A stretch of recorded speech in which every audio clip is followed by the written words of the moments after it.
بسم اللہ الرحمن الرحیم۔ السلام علیکم۔ سلطان نے فوج کے بالکل سامنے آ کر بلند آواز سے کہا، میرے جسم پر کسی نے کوئی زخم دیکھا ہے؟ کیا میں زندہ ہوں یا مردہ؟ ایک شتر سوار نے کہا، امیر مصر کا اقبال بلند ہو، ہمیں بتایا گیا تھا کہ آپ زخمی ہیں اور جانبر نہیں ہو سکیں گے۔ اگر یہ خبر جھوٹی ہے تو وہ افواہیں بھی جھوٹی ہیں جو تمہارے کانوں میں ڈالی گئی ہیں۔ سلطان صلاح الدین ایوبی نے اتنی بلند آواز سے کہا کہ آخری صف تک اس کی آواز پہنچتی تھی۔ جن مجاہدین کے متعلق تمہیں بتایا گیا ہے کہ وہاں سونا اور چاندی لوٹ رہے ہیں اور عیسائی لڑکیوں کے ساتھ عیش کر رہے ہیں، وہ ریگستان میں اگلا قلعہ اور اس کے اگلا قلعہ اور اس سے اگلا قلعہ سر کرنے کی تیاریوں میں پاگل ہو رہے ہیں۔ وہ کیوں بھوکے پیاسے مر رہے ہیں؟ صرف اس لیے کہ تمہاری ماؤں، بہنوں اور بیٹیوں کی عصمتوں کو صلیبی درندوں سے بچا سکیں۔ شوبک میں ہم نے مسلمان بچیوں اور ان کے والدین کا یہ حال دیکھا ہے کہ بچیاں عیسائیوں کے پاس اور ان کی مائیں اور ان کے باپ عیسائیوں کی بیگار کیمپ میں بھوک سے مر رہے تھے۔ اب کرک یروشلم اور فلسطین کی ہر بستی میں جو عیسائیوں کے قبضے میں ہے، مسلمانوں کا یہی حال ہو رہا ہے۔ مسجدیں استبل بنا دی گئی ہیں اور قرآن کے مقدس ورق گلیوں میں عیسائیوں کے قدموں تلے مسلے جا رہے ہیں۔ یہ تقریر اتنی جوشیلی اور سنسنیخیز تھی کہ ایک کماندار نے چلا کر کہا، پھر ہم یہاں کیا کر رہے ہیں؟ ہمیں بھی محاذ پر کیوں نہیں لے جایا جاتا؟ سلطان صلاح الدین ایوبی نے کہا، تمہیں یہاں اس لیے بٹھایا گیا ہے کہ دشمن کی پھیلائی ہوئی افواہیں سنو اور ان پر یقین کرو۔ تم یہاں اپنے پرچم کے تلے بغاوت کرو تاکہ سوڈانیوں کے ساتھ صلیبی اس سرزمین پر قبضہ کر لیں اور تمہاری بیٹیوں کی عصمت دری کریں۔ تم قرآن کے ورق اپنے ہاتھوں باہر کیوں نہیں بکھیر دیتے؟ کیا تم قرآن کی توہین صلیبیوں سے کرانا چاہتے ہو؟ تم جو اپنے ایمان کی حفاظت نہیں کر سکتے تو قوم کی آبرو کی کیا حفاظت کیا کرو گے؟ تمام فوج میں ہلچل سی پیدا ہو گئی۔ سلطان صلاح الدین ایوبی نے کہا، تمہیں چند ایک کماندار نظر نہیں آ رہے؟ وہ میں تمہیں دکھاتا ہوں۔ اس نے اشارہ کیا تو ایک طرف سے 10-11 آدمی گردنوں میں رسیاں پڑی ہوئیں اور ہاتھ پیٹھ پیچھے بندھے ہوئے آگے لائے گئے۔ انہیں صفوں کے آگے سے گزارا گیا۔ سلطان صلاح الدین ایوبی نے اعلان کیا، یہ تمہارے کماندار تھے، لیکن یہ اس قوم کے دوست ہیں جو تمہارے رسول صلی اللہ علیہ وآلہ وسلم اور تمہارے قرآن کے دشمن ہیں۔ یہ پکڑے گئے ہیں۔ سلطان صلاح الدین ایوبی نے فوج کو خضر الحیات کے قتل اور مصلح الدین کی گرفتاری کا پورا واقعہ سنایا اور مصلح الدین کو سامنے لایا گیا۔ وہ ابھی تک پاگل پن کی حالت میں تھا۔ سلطان صلاح الدین ایوبی گزشتہ رات کوتوالی کے تہہ خانے میں اسے دیکھ آیا تھا۔ اس نے سلطان صلاح الدین ایوبی کو نہیں پہچانا تھا۔ وہ اپنی ریاست اور خود مختار حکمرانی کی باتیں کر رہا تھا۔ اب سلطان صلاح الدین ایوبی نے اسے گھوڑے پر بٹھا کر فوج کے سامنے کھڑا کر دیا۔ اس نے فوج کو دیکھا اور بلند آواز سے بولا، یہ میری فوج ہے، مصر کی حکومت کے خلاف بغاوت کر دو، میں تمہارا بادشاہ ہوں۔ صلاح الدین ایوبی مصر کا بادشاہ ہے، تم اسے قتل کر دو۔ وہ بولے جا رہا تھا، اس کے منہ سے پاگل پن کی جاگ نکل رہی تھی۔ فوج کی صفوں سے تیر چلنے کی آواز آئی اور ایک تیر مصلح الدین کی شارگ میں اتر گیا۔ وہ گر رہا تھا اور جب کئی اور تیر اس کے جسم میں اتر گئے تو سلطان صلاح الدین ایوبی نے چلا کر تیر اندازوں کو روکا۔ کمانداروں نے تیر چلانے والوں کو آگے آنے کو کہا۔ ان میں سے ایک نے کہا، ہم نے غدار کو مارا ہے، اگر یہ قتل ہے تو گردنیں حاضر ہیں ہماری۔ سلطان صلاح الدین ایوبی نے انہیں معاف کر دیا۔ سلطان کے جسم پر ابھی تک صرف تہبند تھا، باقی جسم ننگا تھا۔ اس نے جلاد کو وہیں بلایا اور ان غداروں کو فوج کے سامنے لایا گیا تھا جنہوں نے بغاوت میں حصہ لیا اور جلاد کے حوالے کر کے ان کے سر جسموں سے الگ کرا دیے۔ اس نے ایک اور حکم دے کر سب کو حیران کر دیا۔ اس نے حکم دیا کہ یہ فوج یہیں سے محاذ کو کوچ کرے گی، تمہارا ذاتی اور دیگر ساز و سامان اور رسد تمہارے پیچھے آئے گا۔ فوج کوچ کر گئی، جس کا مطلب یہ تھا کہ مصر فوج کے بغیر رہے گا۔ سلطان صلاح الدین ایوبی نے غداروں کے کٹے ہوئے سر دیکھے۔ وہ کسی سے کوئی بات کرنے لگا تو اسے ہچکی سی آئی اور اس کے آنسو نکل آئے۔ اس نے کپڑے پہنے اور ایک سمت چل پڑا۔ اس نے اپنے ساتھ کے حکام سے کہا، مجھے خطرہ یہ نظر آ رہا ہے کہ دشمن ملت اسلامیہ میں اسی طرح غدار پیدا کرتا رہے گا اور وہ دن آ جائے گا جب غداروں کی گردنیں مارنے والے بھی دشمن کو دوست کہنے لگیں گے۔ میرے دوستو، اسلام کو سربلند دیکھنا چاہتے ہو تو دوست اور دشمن کو پہچانو۔ مصر کے جن حاکموں کو معلوم نہیں تھا کہ سلطان صلاح الدین ایوبی نے فوج کو کیوں کوچ کرایا ہے، انہیں اس نے بتایا کہ یہ فوج یہاں فارغ بیٹھی تھی۔ فوجی حکام کو یہ حکم دے دیا گیا تھا کہ اسے فارغ نہ رہنے دیا جائے، جنگی مشقیں جاری رہیں اور شہر سے دور لے جا کر اس فوج کو وقتاً فوقتاً جنگی حالت میں رکھا جائے اور ذہنی تربیت بھی جاری رہے، مگر میرے حکم پر عمل نہیں کیا گیا۔ میں نے 2 ذمہ دار حاکموں کو سزائے موت دے دی ہے۔ انہوں نے ایک سازش کے تحت فوج کو فارغ رکھا۔ سپاہی جوئے اور نشے سے دل بہلانے لگے اور ان کے ذہن افواہوں کو قبول کرنے لگے۔ تم شاید سوچ رہے ہو کہ مصر میں فوج نہیں رہی۔ گھبراؤ نہیں، فوج آ رہی ہے۔ جس فوج نے شوبک فتح کیا ہے وہ قاہرہ میں داخل ہو چکی ہے۔ اس نے میرے پیچھے پیچھے کوچ کیا تھا۔ وہ فوج دشمن کو اور دشمن کے گناہوں کو بہت قریب سے دیکھ کر آئی ہے۔ اسے کوئی باغی نہیں کر سکتا۔ اس کے سپاہی شہیدوں کو دھوکہ نہیں دیں گے، اور یہ فوج جو یہاں سے جا رہی ہے یہ کرک پر حملہ کرے گی یا دشمن اس پر حملہ کرے گا، پھر یہ بھی دشمن کو جان جائے گی۔ جو سپاہی ایک بار دشمن کی آنکھوں میں آنکھیں ڈال کر لڑے اسے کوئی لالچ غداری پر آمادہ نہیں کر سکتا۔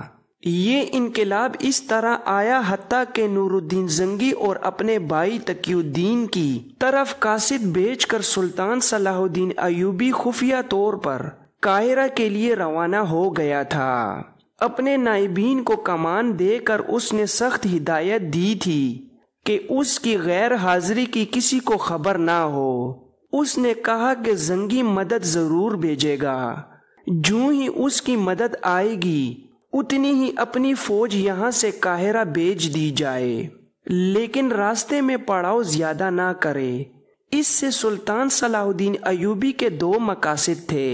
ایک یہ کہ اگر مصر کی فوج باغی ہو گئی تو محاذ سے آنے والی فوج بغاوت فرو کرے گی، اور اگر حالات ٹھیک ہوئے تو مصر کی فوج محاذ پر آ جائے گی اور محاذ کی فوج مصر میں رہے گی۔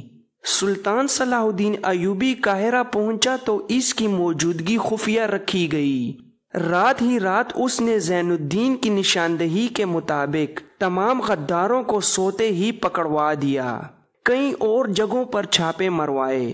3 حشیشن نے بھی بعض افراد کے نام بتائے تھے، انہیں بھی پکڑا گیا۔ کسی کے عہدے اور رتبے کا لحاظ نہ کیا گیا۔ فاطمہ کو سلطان صلاح الدین ایوبی کے حکم کے مطابق زین الدین کے حوالے کر دیا گیا اور اسے کہا گیا کہ کسی موزوں جگہ اس کی شادی کر دی جائے۔ اب سلطان صلاح الدین ایوبی تقی الدین کا انتظار کرنے لگا۔ اسے 3 دن انتظار کرنا پڑا۔ تقی الدین کم و بیش 200 سواروں کے ساتھ آ گیا۔ سلطان ایوبی نے اسے مصر کے حالات اور واقعات اور آئندہ لائے عمل بتا کر قائم مقام امیر مصر مقرر کر دیا اور یہ اجازت بھی دی کہ وہ سوڈان پر نظر رکھے اور جب ضرورت سمجھے حملہ کر دے۔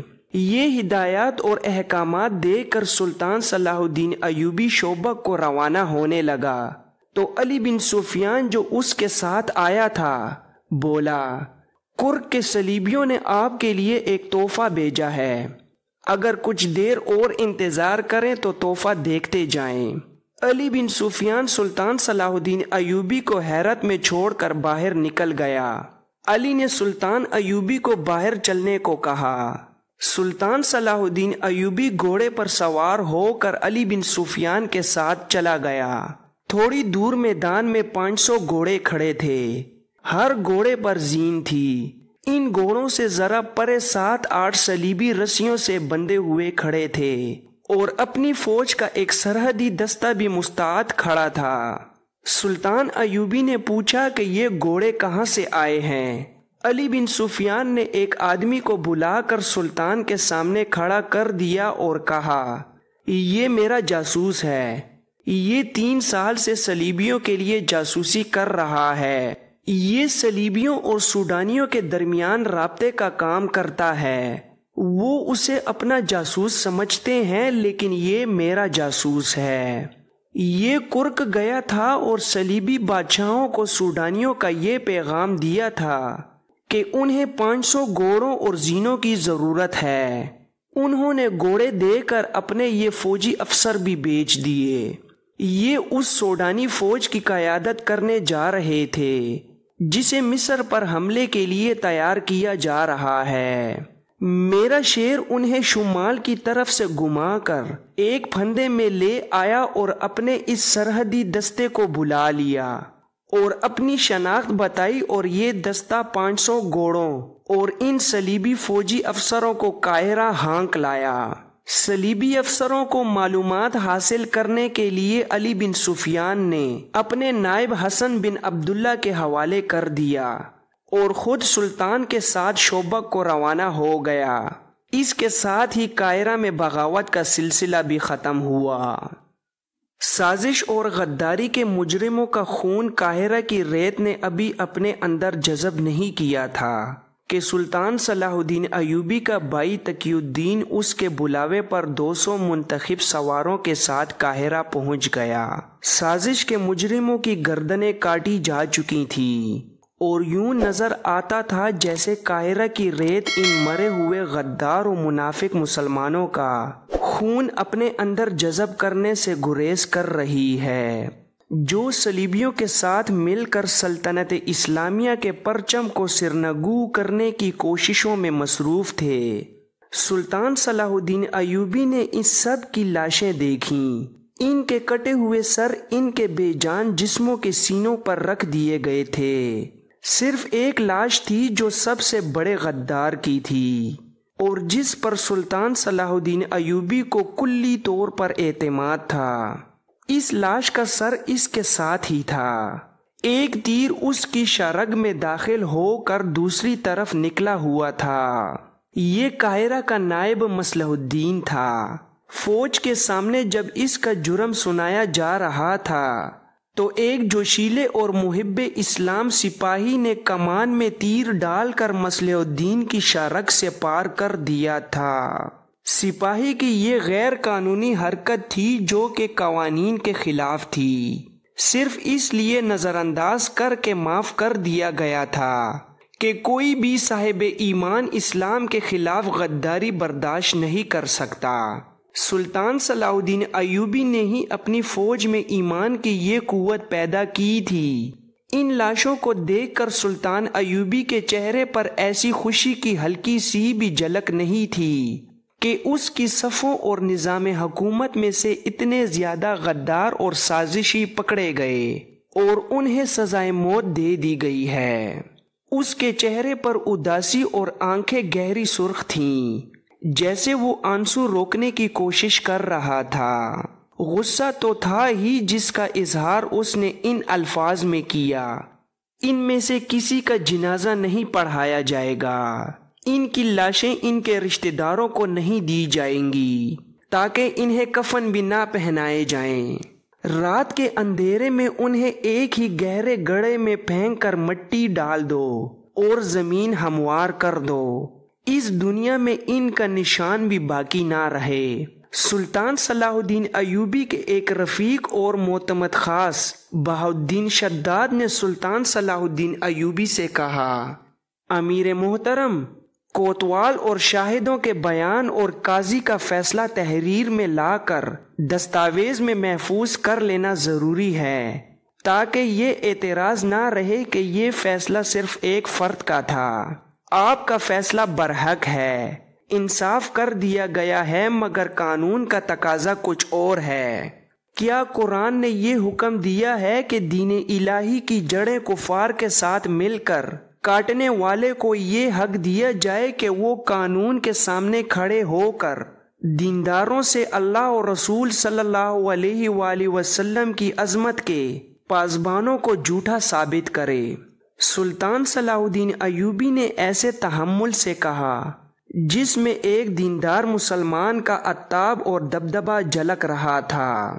اس نے ان تمام حاکموں کو جو وہاں موجود تھے مخاطب ہو کر کہا، اگر میں نے یہ بے انصافی کی ہے تو مجھے اتنے زیادہ انسانوں کے قتل کے جرم میں سزائے موت دے دو اور میری لاش شہر سے دور پھینک دو، جہاں صحرائی لومڑیاں اور گدھ میری کوئی ہڈی بھی اس زمین پر نہ رہنے دیں۔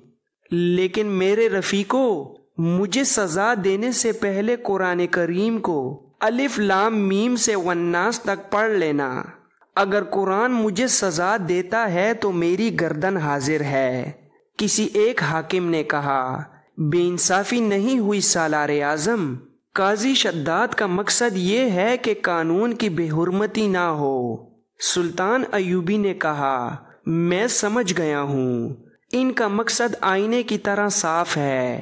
میں آپ سب کو صرف یہ بتانا چاہتا ہوں کہ حاکم وقت ذاتی طور پر جانتا ہے کہ جسے غداری کے جرم میں سامنے لایا گیا ہے وہ غداری کا مجرم ہے، تو حاکم وقت پر یہ فرض عائد ہوتا ہے کہ وہ شہادتوں اور قانون کے دیگر جمیلوں میں پڑے بغیر غدار کو وہی سزا دے جس کا وہ حقدار ہے۔